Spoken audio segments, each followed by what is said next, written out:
8h08 desta terça-feira, dia 3 de setembro de 2013, o programa Utilidade Pública em Debate. Na mesa de som, Ronaldo opera o áudio, conversando com vocês, eu, Reinaldo Galo, e o nosso convidado de hoje, Padre Anderson Batista da Silva, da paróquia Nossa Senhora Aparecida, no patronato de São Gonçalo. Seja bem-vindo, Padre. Prazer ter o senhor aqui conosco. Muito obrigado, Reinaldo. Muito obrigado pelo convite e saudações a todos os nossos ouvintes, especialmente aos paroquianos da minha paróquia Nossa Senhora Aparecida, que possam estar ouvindo, e que Deus abençoe a todos. Um grande fã do senhor também é o Carlos Dias, que sempre fala muito bem do senhor. Saudações ao Carlos Dias também. Você que é nosso colaborador, ligue para 3231-3560 e fale com um dos nossos atendentes. Mande sua mensagem para o e-mail utilidadepublica@radiocatedral.com.br ou nos assista pelo site www.radiocatedral.com.br. Antes de começar o programa, eu gostaria de convidar você, querido ouvinte, a se tornar um amigo da rádio. A Rádio Catedral só está no ar por causa das inúmeras contribuições de quem acredita nesse projeto de evangelização e comunicação. Para se tornar um amigo da rádio, é só ligar para o número 3231-3560 ou se cadastrar no site www.radiocatedral.com.br. Esperamos seu apoio e a sua colaboração.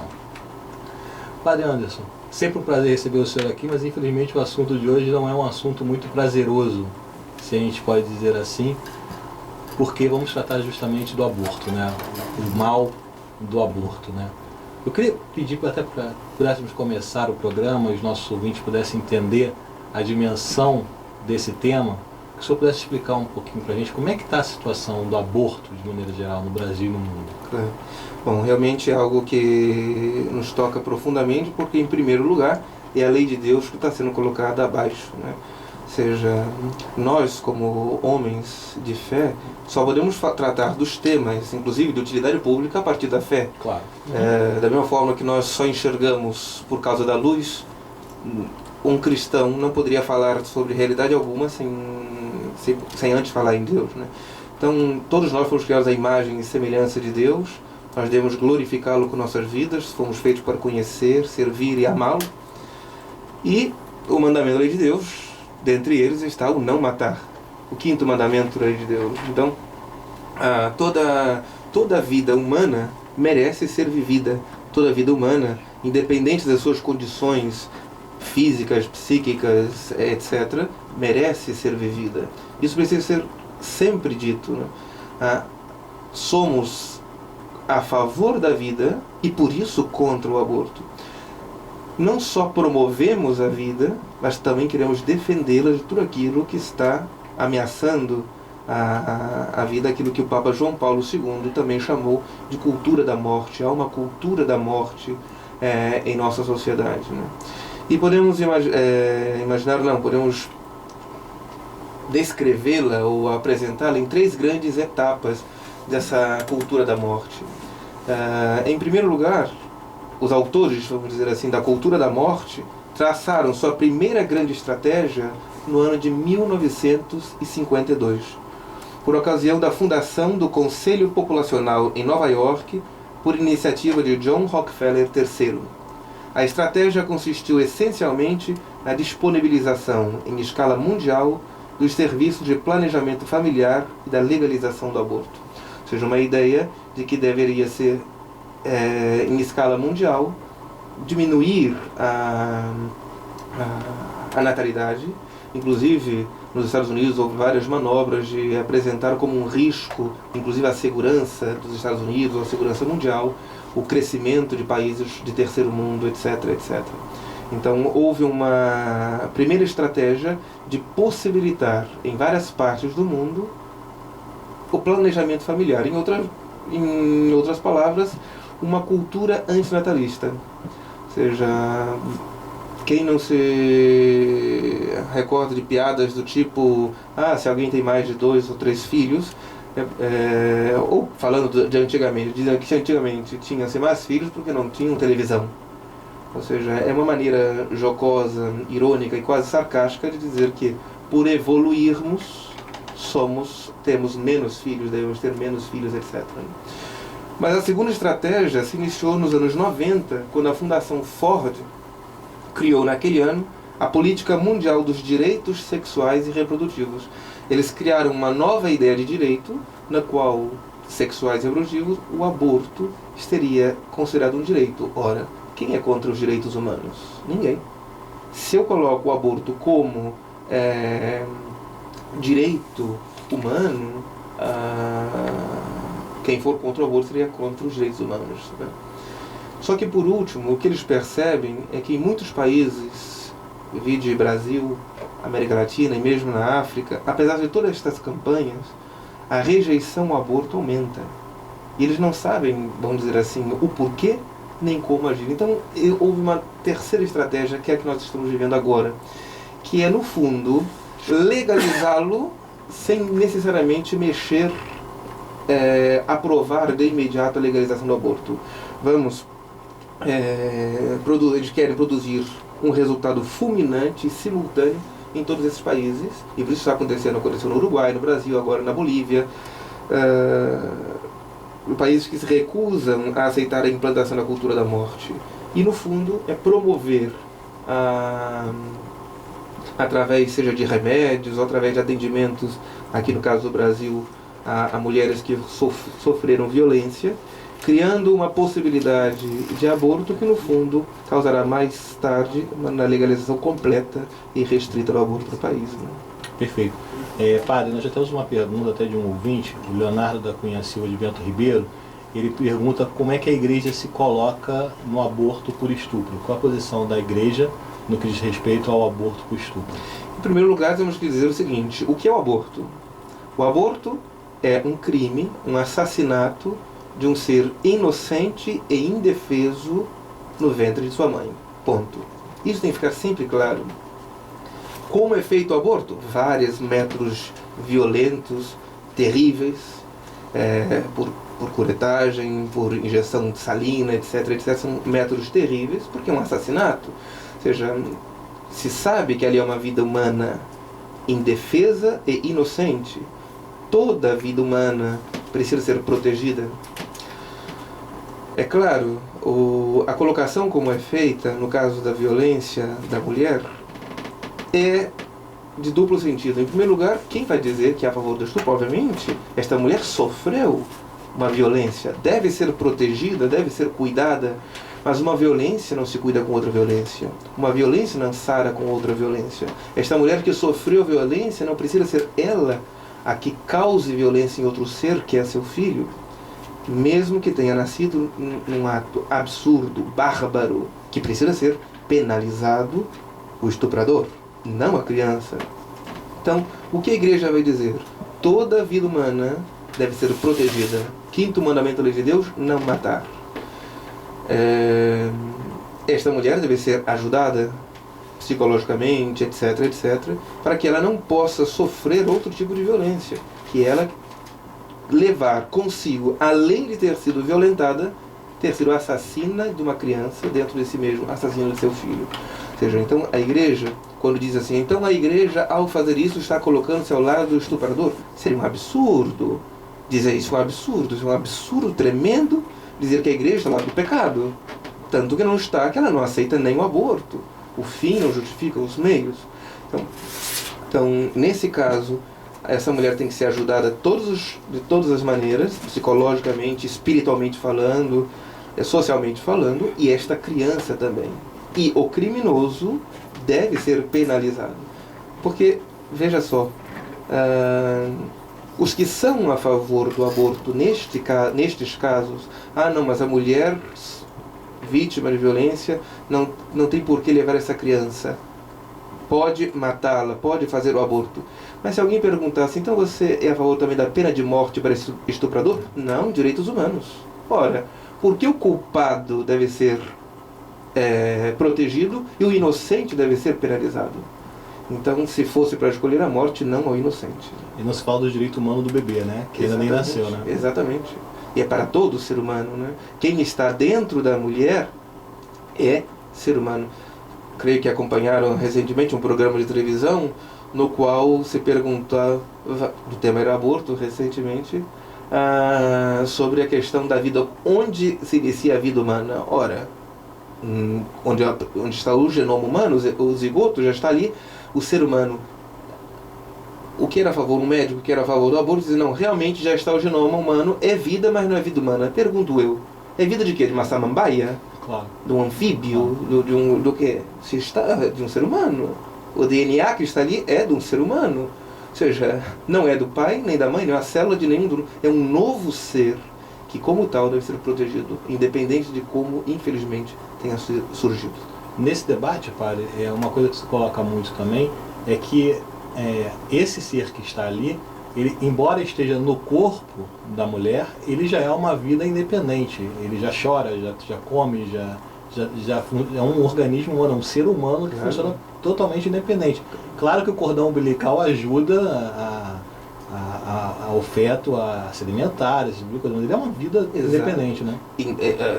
Independente de certo ponto, ela depende muito da mãe, por isso precisa ser mais protegida do que outros, né? Uma pessoa que indefesa precisa ser protegida pela lei, né? Então uma lei não pode aprovar o aborto em caso algum, nem mesmo nesse caso terrível, volto a dizer, tanto de estupro como em outros casos mais ainda, de incestos, etc, etc. Ou seja, esta criança não é culpada daquilo que aquela mãe, aquela mulher sofreu. Culpado é o agressor. Ele deve ser penalizado, não a mulher, com um novo crime, que ela faça aborto, se sinta e seja realmente assassina de seu filho, nem a esta criança que, nascida de uma maneira trágica, não deve também morrer de uma maneira trágica. O que a igreja defende nesse caso? O feto, o bebê quando nascer, ele pode ser doado para adoção, pode ir para adoção? O que a igreja defende nesse caso? Ou seja, essa criança, aí entra todo o papel da igreja, o papel dos cristãos, o papel de todos os fiéis, de poder ajudar estas mulheres nessa situação. Se ela puder levar, na maioria dos casos, mesmo quando oferecem aborto, mas a estas mulheres, elas dizem, não quero, vou doar. Mas quando as crianças nascem e elas olham para aquela criança, sorrindo para elas, a maioria fica com as crianças.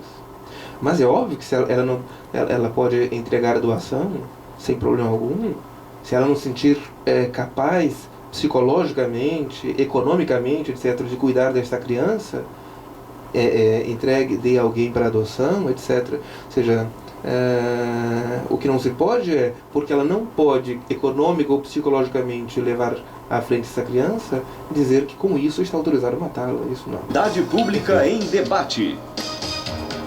6h23 no Rio de Janeiro. Estamos de volta com Utilidade Pública em Debate. Hoje conversando com o padre Anderson Batista da Silva, da paróquia Nossa Senhora Aparecida, no Patronato de São Gonçalo. Padre, desde da participação dos ouvintes, temos o Carlos Dias, que manda um abraço para o senhor. Muito obrigado, Carlos. E começamos o programa dando uma ideia para os nossos ouvintes sobre o que é o aborto no Brasil. Falamos do plano mundial pelo extermínio do ser humano, porque na realidade é isso, pelo genocídio, que não chega a ser nenhum homicídio. Quantos bebês já morreram graças a esse plano malévolo, né? E conversamos também um pouquinho sobre a posição da igreja no caso de estupro, que obviamente tem que se preservar aquela vida humana. Não podemos esquecer que tem um ser humano ali no ventre materno. Mas, padre, temos uma outra ameaça muito grande, quer dizer, as pessoas pensam assim, o aborto não existe no Brasil, ou o aborto não foi aprovado no Brasil, mas temos a lei 12845 de 2013, 12.845, que é uma verdadeira afronta a toda a sociedade, né? Eu queria que o senhor comentasse um pouquinho, explicasse um pouquinho dessa lei. Exato, ou seja, isso que nós estamos dizendo, nós podemos compreender que existe toda uma estrutura internacional realmente que quer a implantação do aborto no mundo. E talvez algum ouvinte pode pensar, mas esse padre já está com uma teoria de conspiração. Isso é loucura, imaginar essa coisa, é muito filme que assistiu, é muita ficção.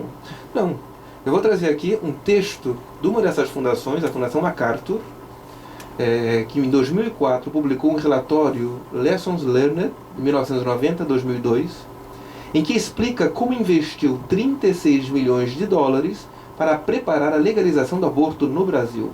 É um texto um pouco longo, mas para que entender, inclusive esta lei, nós temos que entender o que está por trás dessa lei. Essa lei não nasceu agora, assim, anos, como nós sinteticamente apresentamos aquelas 3 grandes etapas da cultura da morte, até chegar essa lei 2.845, o PLC 3 de 2013, que nós tentamos com o veto, pedir o veto total a presidente Dilma, mas infelizmente ela não fez veto nenhum.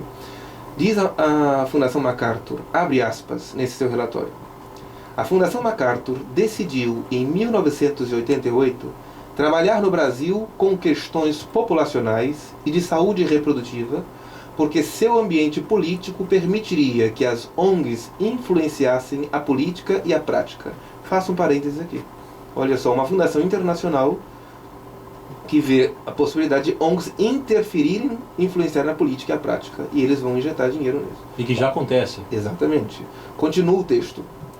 A MacArthur identificou as ONGs que poderiam utilizar-se do financiamento externo para desenvolver sua capacidade de produzir mudanças. No Brasil, a batalha do aborto se concentrou em alguns pontos, entre os quais a criação de um conjunto de leis que permitisse às mulheres obter abortos e outros serviços necessários. A maioria dos estudiosos consideram um dos grandes sucessos neste sentido foi a expansão dos serviços para vítimas de violência de gênero. Faço um outro parênteses. Notem como eles perceberam que poderiam avançar na implantação do aborto através da violência, através dos estupros. Continua o texto. O primeiro grande salto foi dado em 1989 com o estabelecimento em São Paulo do primeiro serviço público que oferecia o aborto nos 2 casos previstos pela lei. Ou seja, aqui faço um parênteses também, lembrando que quem fez foi a Erundina, do PT, prefeita de São Paulo na época. Continuo com o texto da Fundação MacArthur. Depois disso, outro grande salto ocorreu em 1998, quando o ministro da Saúde, na época José Serra, apesar da grande oposição, aprovou as normas técnicas do aborto legal em casos de estupro. Criou-se um ambiente para uma aceitação progressiva de uma legislação mais liberal que incluiria outras circunstâncias em que o aborto seria permitido. A norma técnica para o aborto, em casos de estupro e risco de vida para a mãe, é considerada por muitos como o principal avanço da década em termos de saúde e direitos reprodutivos. A maioria dos estudiosos considera que, agora, somente existe uma única reforma principal que deve ser tentada: a completa legalização do aborto. Fecha aspas. Então, não há, lendo esse texto, pensar que é pura imaginação, teoria da conspiração. A conspiração, sim, eles estão conspirando, ou seja, eles estão dizendo o que fizeram, o que estão fazendo. Então entra a questão do PLC 3 de 2013, que se transformou na Lei 2.845 com a sanção da presidente Dilma. Nele, no artigo 1º, se afirma que os hospitais, todos os hospitais, sem que aí seja feita nenhuma distinção, devem oferecer atendimento emergencial e integral decorrentes de violência sexual e o encaminhamento, se for o caso, aos serviços de assistência social. Esse projeto foi colocado a pedido de emergencial pelo ministro da Saúde, já pelo Executivo, ao Legislativo, para fazer algo pelo Dia Internacional da Mulher. Então fizeram, desde fevereiro, esse pedido e foi tramitando. A maioria dos congressistas é a favor da vida. Eles não conseguiram perceber que ali havia uma ameaça à vida nesse projeto. Porque nesse artigo, a expressão atendimento emergencial significa um atendimento que deve ser realizado imediatamente após o pedido, não podendo ser agendado para uma data posterior. Só que este documento não pode ser entendido sem as normas técnicas de 98 de 2005, que diz que a mulher deve, por exemplo, ela faz o boletim de ocorrência de violência, ela não precisa apresentar nenhum tipo de provas.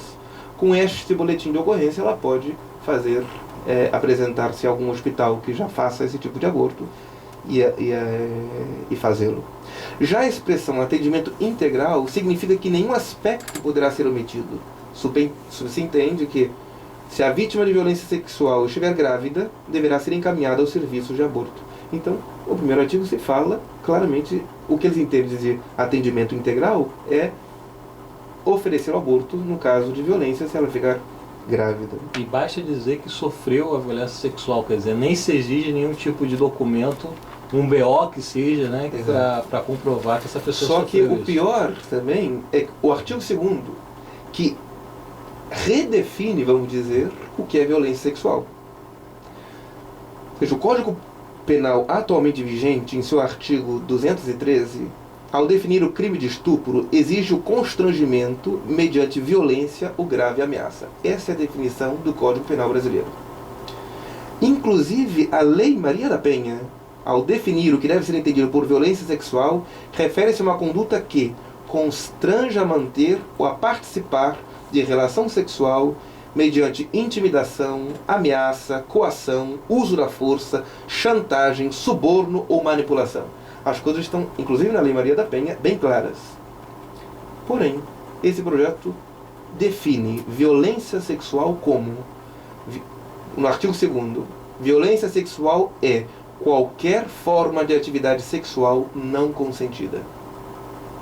E aí é um perigo grande, porque uma mulher casada pode dizer que não consentiu naquela noite que engravidou.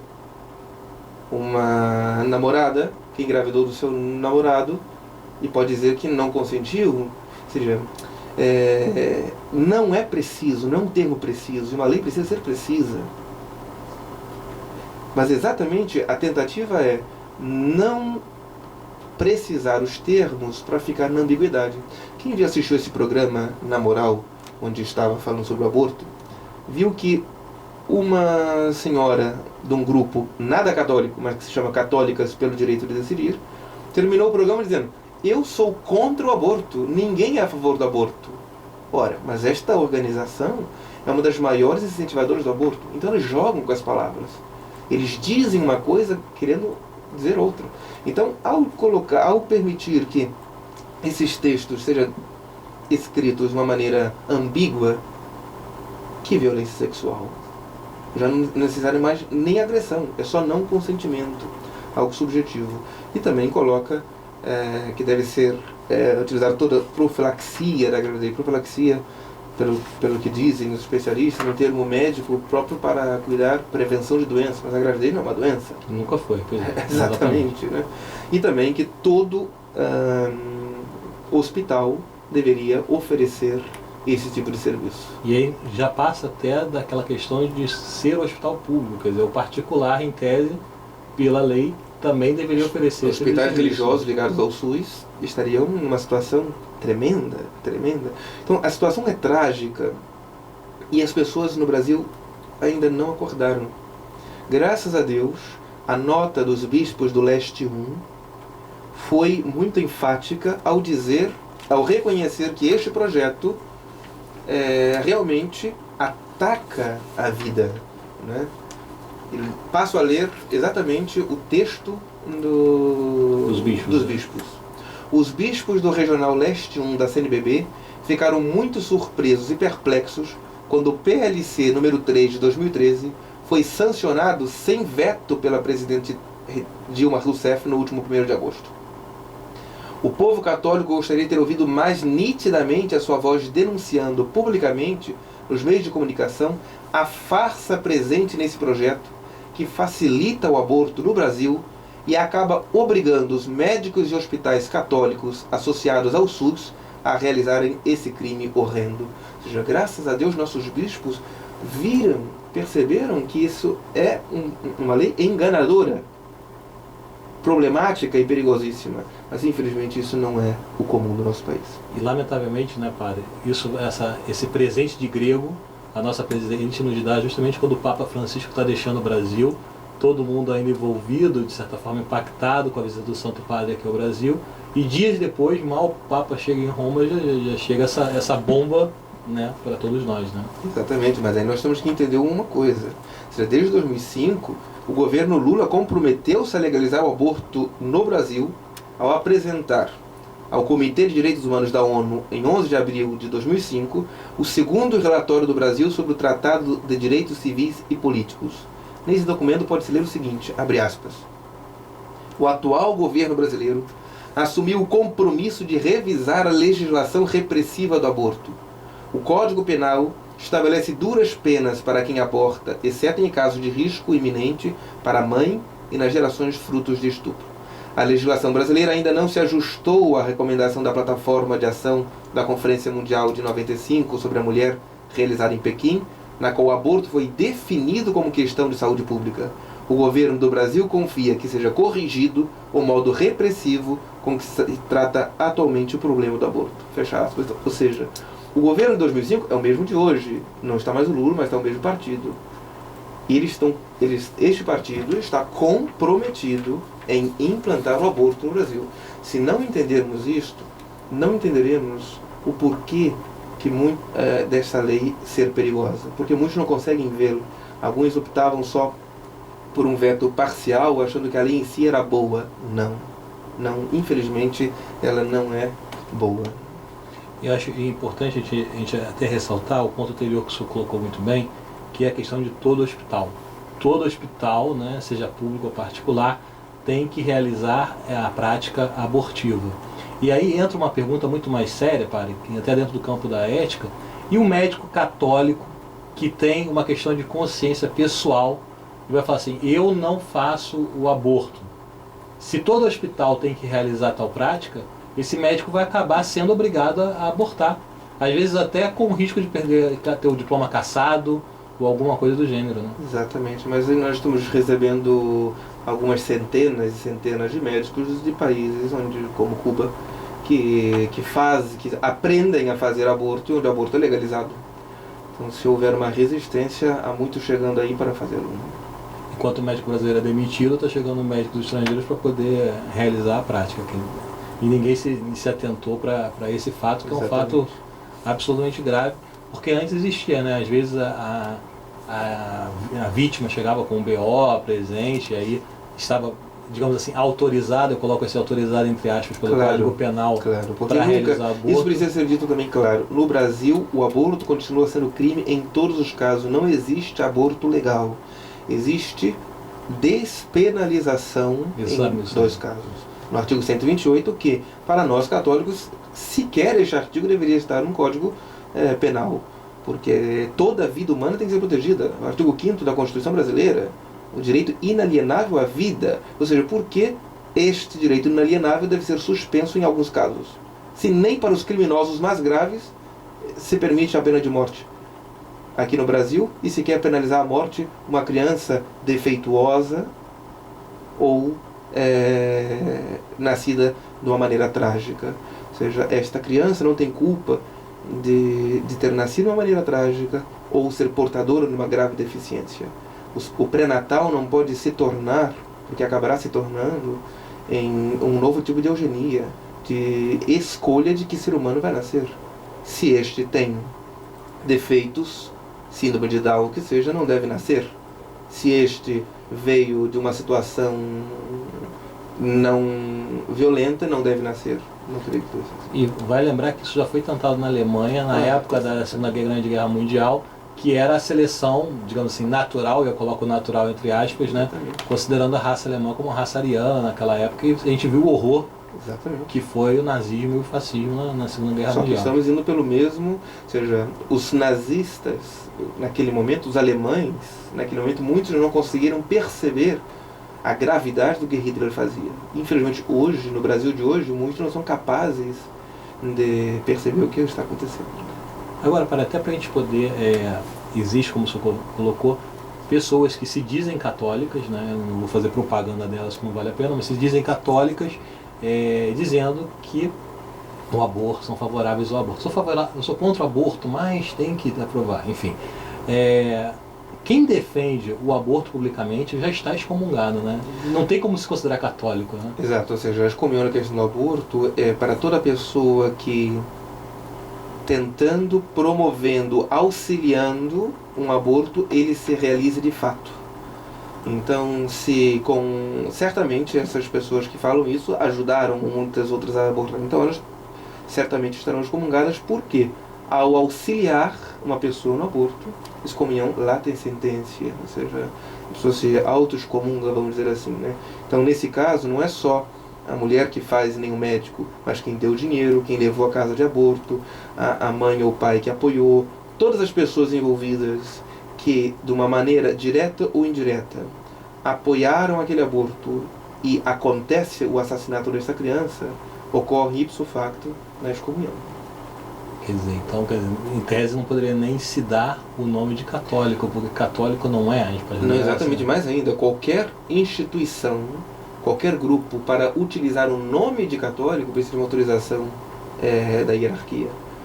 Todo católico tem livre direito à associação. Então nós podemos organizar um grupo para rezar o terço, para propagar a devoção de Nossa Senhora de Fátima, por exemplo, para defender a vida, etc. Agora, utilizar o nome católico só com a autorização da hierarquia. Ora, eles querem destruir a hierarquia. A fundadora desse grupo dizia assim, olha, eu sempre quis derrubar um governo e descobri que minha meta será derrubar a Igreja Católica. Mas graças a Deus as portas do inferno não prevalecerão sobre a Igreja Católica. São palavras bíblicas, inclusive. Né? Bom, padre, Maria Helena Pereira de Souza, do Flamengo, manda um abraço para o senhor, a todos da paróquia dela de Nossa Senhora de Fátima, na Manilha. E temos aqui um testemunho interessante, que acho que vale a pena até o senhor comentar, da Elza Santos da Silva, de Belfor Roxo. Ela diz que é da Pastoral da Criança. E na pastoral já ajudou várias mulheres a não abortarem. É muito gratificante vermos, após 9 meses, nascer aquela criança que, de certa forma, geramos, ela coloca entre aspas. Quando vejo alguma dessas crianças, brinco com a mãe dizendo, esse filho também é meu. É muita alegria quando isso ocorre. Exatamente, que bonito. Que Deus abençoe a você e a todos que fazem esse trabalho, porque são realmente anjos que estão salvando do genocídio várias dessas crianças. Vocês realmente são mães dessas crianças também, porque geraram e protegeram essa criança. Continuem contra tudo e contra todos nesse trabalho pró-vida, em defesa da vida, ajudando estas mulheres em situações delicadíssimas a terem, a cuidarem e a promoverem essas crianças. É fundamental realmente esse tipo de trabalho, porque é o que faz, essa é a verdadeira católica. Exatamente, né? Exatamente. E para Deus não existem heróis anônimos. Esta mulher está com o seu nome no livro da vida, porque salvou vidas, enquanto outras não estão com o seu nome no livro da vida, porque promovem, até em nome de Deus, a cultura da morte. Até lembrando a palavra de Deus que fala assim, no dia do julgamento, Jesus vai falar, não os conheço, né? Para essas pessoas que defendem essa prática, esse mal tão grande que é o mal do aborto. Utilidade Pública em Debate. 6h44 no Rio de Janeiro, de volta com Utilidade Pública em Debate. E o Reinaldo Galo no comando do programa, tendo o prazer de receber o Padre Anderson Batista da Silva, da paróquia Nossa Senhora Aparecida, no patronato de São Gonçalo. E estamos conversando sobre o mal do aborto. Começamos o programa explicando todo esse mal mundial que existe, né? Um plano realmente para exterminar a população, um plano de genocídio muito grande. Explicamos a posição da igreja, inclusive a respeito do estupro e como ela defende a vida até as últimas consequências. Explicamos também a questão da excomunhão das pessoas que se dizem católicas, mas que defendem abertamente, promovem, auxiliam, né, padre, a prática do aborto. E comentamos a infeliz Lei 12845 de 2013, que legaliza o aborto no Brasil. Pois é, meu amigo, você que ligou agora à rádio, fique sabendo que o aborto, infelizmente, está legalizado no Brasil, porque todo hospital, não é isso, padre, pode praticar o aborto. É claro, ou seja, em nenhum momento essa lei fala a palavra aborto, mas intencionalmente, para que ninguém percebesse, porque no Congresso, a maioria dos congressistas são a favor da vida. Ou seja, já se demonstraram várias vezes lutando, ou ao menos indo contra a legalização do aborto.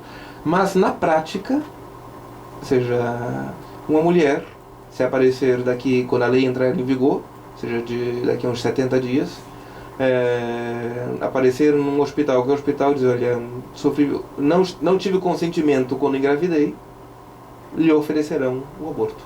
Assim, quer dizer, se de certa forma você estimula até a promiscuidade, né? Exato, mas ou seja, é um outro tema grandioso, exatamente a questão da castidade em referência a vida humana, a defesa da castidade e, no fundo, a defesa da lei natural. Seria muito interessante um dia falar sobre o que é a lei natural e como isso tudo atenta contra a lei natural. Vamos marcar um programa, viu, Gustavo? Depois você marca na agenda, vamos marcar já com o padre, deixar um outro programa marcado só para a gente falar de castidade e lei natural, que eu acho que são temas muito importantes. Bom, padre, Tereza Maria Freixinho manda um abraço para o senhor, parabeniza o programa. Ângela Terezinha Vidal, de Itaboraí, manda um abraço para o senhor, para a tua comunidade Morada do Sol Itaboraí, para todos da rádio. Obrigado, Ângela. E temos uma pergunta que eu acho que é muito pertinente, que tem a ver com o que estamos conversando, que é a do Guilherme dos Santos Rocha, de Engenho de Dentro. Ele pergunta: qual a posição da Igreja em relação à gravidez com grave ameaça de saúde para a mulher? E ainda pergunta: as católicas que já fizeram aborto e se arrependeram, qual é a posição da Igreja em relação a elas? Sim, são duas perguntas. A primeira, seja, toda vida humana tem que ser protegida. Então, se a criança, se essa gestação está causando um risco de vida para a mãe, também esta vida tem que ser protegida. A mãe, mas não só da mãe e da criança. Ou seja, optando pelo aborto, além de ser um assassinato, um crime, um pecado grandioso, o que nós estamos fazendo, inclusive humanamente falando, é atrasando a medicina. Ou seja, se o único remédio da medicina, em caso de risco, é matar um dos dois para salvá-los, ou seja, como é que a medicina avançará? Ou seja, mesmo que uma pessoa não tivesse sequer, fosse um médico ateu, mas pelo menos pelo avanço da medicina. Então, o que se deve fazer? Todo o possível para salvar as duas vidas. Não esquecendo que nunca um fim bom justifica um meio mau. Não é porque eu quero dar um presente para minha mãe Dia das Mães e eu não tenho dinheiro, eu roubo uma joalheria para comprar. Não. O fim não justifica os meios. Né? Então, o fim, salvar uma vida, não justifica matar a vida de um inocente. Né? No caso, claro, ou seja, se uma mulher que cometeu este pecado está arrependida, claro, a misericórdia de Deus é infinita para todos. O Dr. Nathanson, que foi um grande abortista, que eu recomendo quem puder assistir um documentário que ele fez, está na internet, o Grito Silencioso. Ou seja, é um homem que se converteu e passou o resto da vida lutando pela vida. E ele que foi um grande abortista. Ou seja, ninguém precisa ficar parado no pecado. Né? Deus não quer a morte do pecador, mas que se converta e viva. Ou seja, Deus detesta o pecado, mas ama o ele quer a salvação desde dos seus filhos, que ele busca a salvação, com certeza. Agora, em cima disso também, padre, tem até uma pergunta interessante, que na realidade o senhor já falou no bloco anterior, mas eu acho importante a gente voltar a frisar, né? O Antônio Batista de Oliveira, de Copacabana, ele pergunta: será que não teria ninguém para esclarecer a presidenta que o aborto é um crime? Na realidade, todos sabem que é um crime, né? Bom, aí entra uma questão que é, ou seja, nós podemos fazer isso em nossos meios, nós devemos ajudar. Agora, existe um pecado chamado pecado contra o Espírito Santo. Um dos 6 pecados que a igreja chama de pecado contra o Espírito Santo é negar a verdade conhecida como tal. Um médico, como que eu vou explicar ao médico que o aborto é um crime, é um assassinato, se ele, melhor do que ninguém, conhecendo o que é a biologia, o que é a vida humana, e se é um aborto, sabe como é o método de fazer aborto? Inclusive ele não sabe, ele está negando a verdade conhecida como tal. Ele sabe quais são os métodos terríveis de assassinato, de realização do aborto. Por exemplo, o aborto por envenenamento salino, por sucção, por curetagem e dilatação, por nascimento parcial, por operação cesárea ou esterotomia, por uso de prostaglandinas, são remédios, por pílula, etc, etc. Ou seja, um médico sabe o que está fazendo. Agora, se a nossa presidente não sabe, não quero julgá-lo mais, pelo amor de Deus, né? Com tudo que já se diz, com tudo que já se disse, infelizmente, existem mais coisas que não dá pelo tempo para tratar aqui, mas algo que o próprio Partido dos Trabalhadores, desde 2006, incluiu como projeto de seu partido a trabalhar pela legalização do aborto, e por isso 2 de seus membros, como o deputado Bassuna e outro, etc., foram expulsos do partido exatamente por militarem contra o aborto. Né? Vai lembrar do que o PNLH3, que é o que o senhor está se referindo, que é o Plano Nacional de Direitos Humanos, que não tem direito humano absolutamente algum, veio exatamente para promover a legalização tanto do aborto, como também da eutanásia, que a gente tem que trazer bem claro, é o próximo passo, ninguém pode esquecer disso. Os planos de saúde não querem pagar CTI para os idosos, então quer dizer, é o próximo passo. É o caso da Europa. Existe na Europa já, em alguns países onde a eutanásia é aprovada, uma rede, entre aspas, de hotéis, chamada Dignidade, em que você paga não sei quantos mil euros para viver o seu último dia de vida. Você escolhe seus familiares e amigos que querem conviver, monta o seu dia, uma festa, como você queira, no fim do dia te dão uma injeção e você morre uma morte feliz. Isso é um absurdo, meu Deus, uma coisa de filme de terror, uma coisa terrível. Mas eles dizem, não, você pelo menos vai saber que o seu último dia na Terra foi feliz. Um absurdo, é uma vida naturalista, sem Deus e contra Deus, inclusive. O demônio vem buscar, Deus me perdoe pela palavra, mas enfim, é terrível. Bom, padre, eu sei que nós temos um tempo para tratar, mas os ouvintes estão ligando, então acho que vale a pena a gente também falar um pouco das perguntas dos ouvintes. O Vladimir Nascimento, vou fazer as duas perguntas juntos, que eu acho que se englobam bem. O Vladimir Nascimento de Campo Grande, ele pergunta o que se pode fazer para promover uma luta contra o aborto. E Júlio César Fernandes, de Nilópolis, ele diz que tem algum movimento no Congresso para editar uma lei que revogue a lei do aborto. Exatamente, ou seja, podemos fazer muito. Em primeiro lugar, lembrando que somos membros da igreja militante. Ou seja, enquanto nós estamos na Terra, nós militamos, nós temos que lutar então pela vida. Podemos, na pastoral familiar, dar palestras, estudar tudo por a cronologia da lei 12.885. Eu poderia, por exemplo, buscar no site www.votopelavida.com. Ali você pode encontrar uma grande bibliografia. E nesse site, colocando votopelavida.com/cavalodetroia.pdf, você vai já ter uma cronologia desta lei, que nós chamamos de cavalo de Troia, porque parece um presente, mas é um presente grego, né? Porque dentro está a morte. E a outra pergunta era se tem alguma maneira de fazer uma lei no Congresso. Sim, existem já 3 ou 4 projetos de leis, infelizmente não tenho aqui os números, mas existe um projeto de lei do deputado Eduardo Cunha pedindo a revogação desta lei. E, querido ouvinte, você pode fazer alguma coisa? Ligue para o Congresso, escreva e diga que você apoia este projeto, você queira que esta lei seja revogada. E existe um outro projeto também do pastor Eurico, também pedindo a revogação, porque esta lei é a favor do aborto.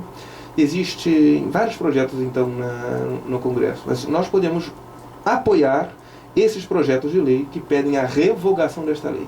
Ou seja, nós podemos. Ou seja, a igreja tem poder moral ainda. A Praia de Copacabana, na Jornada Mundial da Juventude, demonstrou isso. Ou seja, se há 3,5 milhões de jovens não estavam só para pular, estavam para manifestar ao mundo que a lei de Deus está acima de qualquer lei humana. Com certeza. Bom, padre, eu sei que é um tema muito grande para a gente comentar em 5 minutos, mas acho que vale a pena só dar uma pincelada muito rápida na reforma do Código Penal, né?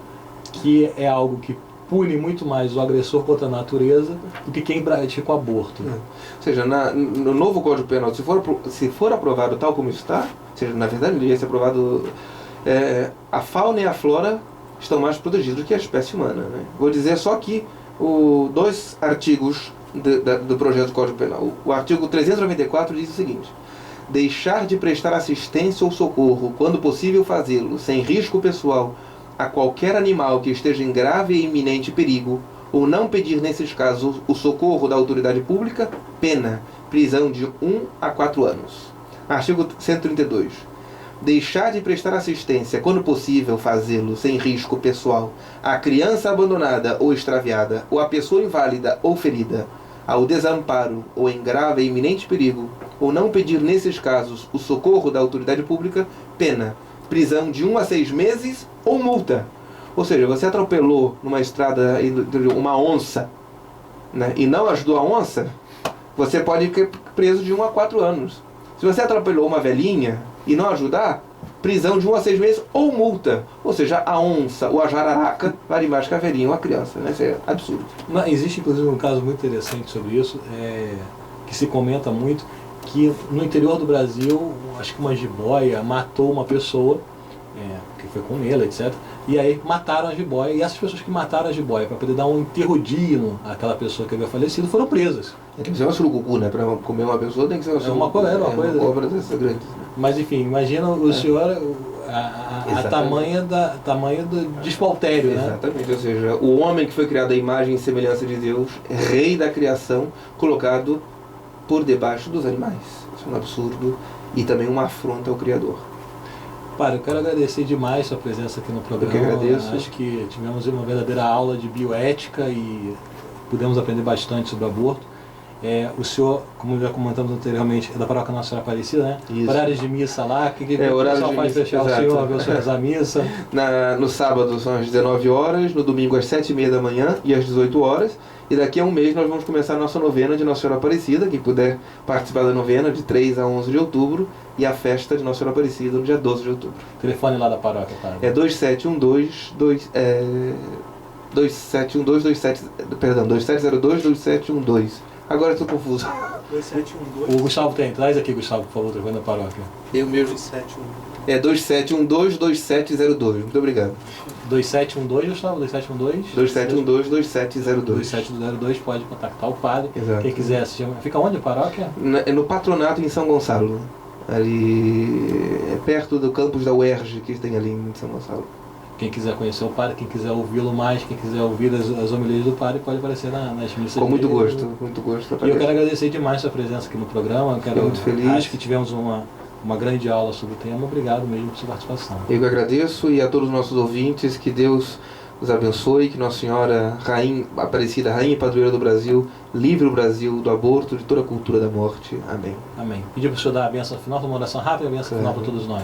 Então que Nossa Senhora nos proteja, a nossa proteção está no nome do Senhor. Que fez o céu e a terra. O Senhor esteja convosco. Ele está no meio de nós. Por intercessão de Nossa Senhora Aparecida, Rainha e Padroeira do Brasil, abençoe-vos o Deus Todo-Poderoso, Pai e Filho e Espírito Santo. Amém. Até o próximo programa.